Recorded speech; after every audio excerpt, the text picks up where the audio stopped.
The biggest risk with Bitcoin is, always has been, and always will be, not owning it. I know what you're thinking right now. Lark, that's not the biggest risk. The biggest risk is the recession, man. Recession's coming. It's going to be the big bad one.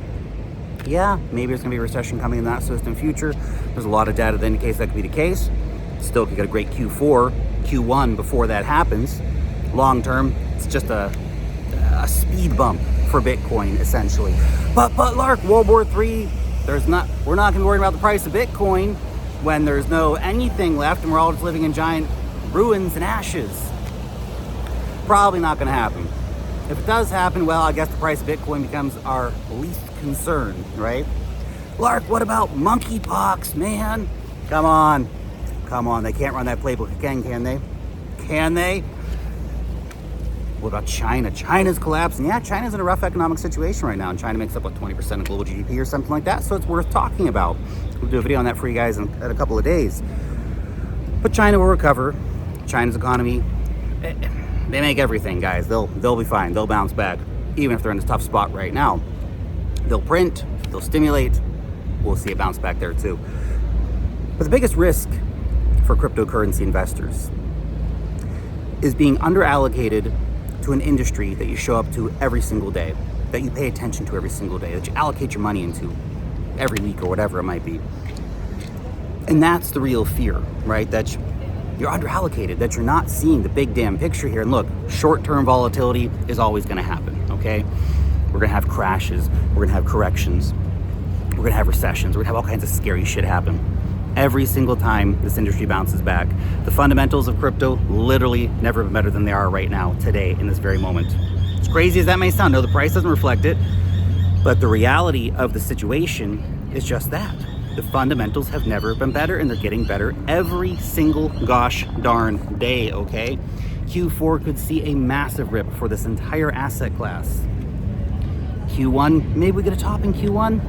I'm already starting to see people talking about, well, it's actually going to be a right translated cycle. 2024 was 2019, and we're going to see these assets rip way harder, way longer than anybody can even expect right now. Hold your horses, okay? Hold your horses. We have a lot of work to do before we get to such a scenario, right? But regardless of what happens in the next 6 to 12 months, and I do believe that Q4, Q1 can be very, very exciting, but regardless of what happens, big picture is crazy. And the biggest risk for cryptocurrency investors has been being underallocated all of this time. As crazy as that may sound, I know what you're thinking, Lark, I'm already balls deep. How much more allocating can be? If that's you, then you're probably gonna be fine, okay? I know some of the altcoins and stuff, but the big picture for your cryptocurrency assets, if you're allocated with, let's say, a majority of your portfolio towards the cream at the top, you're probably gonna be fine long term. Can you hold to the 2030s? A lot of people can't, right? And look, if we get a top in Q1, or let's say this, here's an idea, and I've shared this idea before. Let's say we see Bitcoin run to 100K. Take some money off the table. Man, I'm not saying to sell your Bitcoin, but take some money off those altcoins, right? Take some money off the table. You see it run to 150K, and take some more money off the table. If we get up to 200K, take it all off the table and run away, man.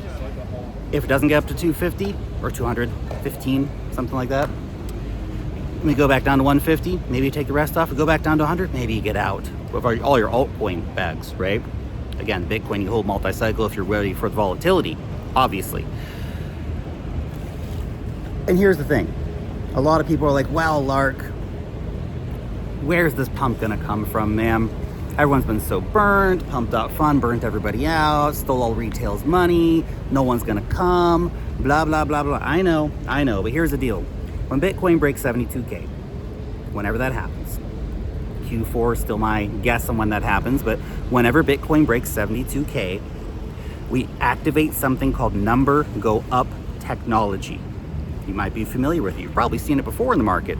And when number go up technology gets activated, things move really fast. Bitcoin moves really fast. You'll see days and weeks where we see wild price moves grinding up to 100K, for example. Probably our first big pit stop after 72K. That's when the altcoins take off, because guess what? Everybody now starts FOMOing in. Everybody feels late. I gotta buy the next big thing. What's the next Bitcoin? What's the thing that's gonna make all the money next? The FOMO kicks in, number go up, technology has been activated, and retail comes flooding back in, because when the crypto casino gets rocking and rolling, it's the best damn casino in town, and people know that. Way more attractive than buying some S&P 500 stocks, right? And even up year to date right now, Bitcoin, just Bitcoin, has outperformed the S&P 500 by a factor of 2. Think about it. Think about it. People see that. People aren't dumb. There's enough investors out there with enough money to understand what's going on and understand that this $2 trillion asset class asset, when the prices get rocking and rolling, it's going to go crazy because it's so tiny. Guys, Nvidia is bigger. There's single companies that are bigger than this entire asset class. Think about how crazy that is.